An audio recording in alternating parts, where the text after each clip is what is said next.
250 سے 400 ملین کے قریب سپرمز مرد کی طرف سے چلتے ہیں، سفر شروع کرتے ہیں۔ 250 سے لے کر اپ ٹو 400 ملین سپرمز چلتے ہیں اس فلوئڈ میں، اور یہ جینیٹل ٹریکٹ کی طرف روانہ ہوتے ہیں، سفر کرتے ہیں اپنی منزل پہ پہنچنے کے لیے۔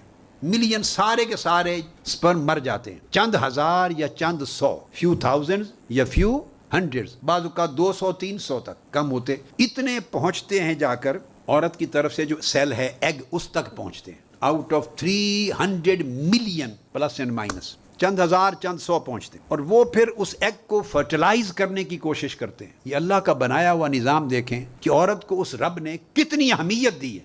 مرد کی طرف سے سپرم، ہر سپرم سیل ہے وہ 300 400 ملین سیل چلے ہیں، اور چند سو پہنچ کر فرٹیلائز کرنا ہے عورت کا ایک سیل۔ فرٹیلائز کرنے کی ایفرٹ کرتے ہیں سینکڑوں ہزاروں سیل، مگر ایگ فرٹیلائز ہوتا ہے صرف ایک سپرم کے ذریعے، باقی رائے گاں ہو جاتے ہیں۔ جب ایک سیل فرٹیلائز کرتا ہے تو ایگ اور وہ سپرم اووم یا سپرم فیوز ہو جاتے ہیں، تو وہ نیا سیل بنتا ہے جس کو زائگوٹ کہتے ہیں۔ اس زائگوٹ سے پھر یہ قرآن نے کہا وَبَثَّ مِنْهُمَا رِجَالًا كَثِيرًا وَنِسَاءً، یہ وہ سیل ہے جو فرمایا خَلَقَكُم مِّن نَفْسٍ وَاحِدَةٍ، ایک سیل زائگوٹ سے سب کو پیدا کیا ہے، اور اس میں سے تمام میلز اور فیمیل آگے بڑھے۔ یہ تو اس آیت کی تھوڑی سی تفسیر، نفس واحدہ کی اوریجن ایک ہے۔ وہ اوریجن کیا ہے؟ نفس واحدہ، اس کا نام ہے زائگوٹ، جو دونوں کے فرٹیلائز ہونے کے بعد وجود میں آتا ہے۔ یہاں ایک بات لطیفے کی کہہ دوں، مگر وہ بھی سائنٹیفک ہے۔ ہمارے یہاں کلچر ہے، فیملیز میں بہت برا کلچر ہے، اللہ پاک ہمیں بچائے۔ شادی ہوتی ہے، سال آ سال گزر جاتے ہیں، بیٹیوں پہ بیٹیاں پیدا ہوتی جاتی، اگر بیٹا پیدا نہ ہو تو ماں باپ اصرار کرتے ہیں، شوہر اصرار کرتا ہے جی میرے بیوی سے بیٹا نہیں ہو رہا،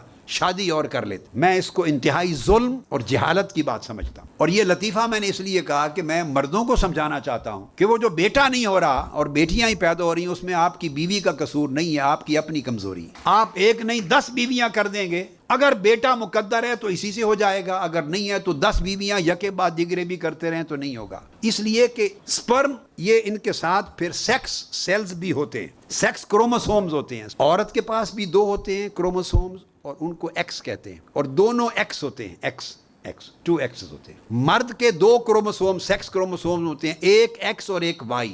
اگر تو عورت کا ایگ فرٹیلائز ہو جائے مرد کے ایکس سے، ادھر بھی دونوں ایکس ہیں، عورت کی طرف وائی نہیں ہے، صرف ایکس ہیں دونوں۔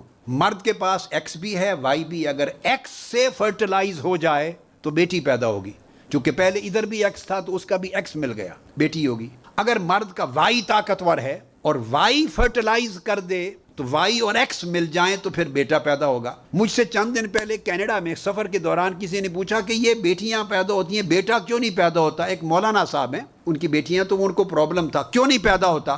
میں نے کہا مولانا آپ کا وائی کمزور ہے، بیوی بدلنے سے کچھ نہیں ہوگا، آپ کا اپنا قصور ہے، وائی کمزور ہے، اللہ کا نظام ہے، توکل کریں۔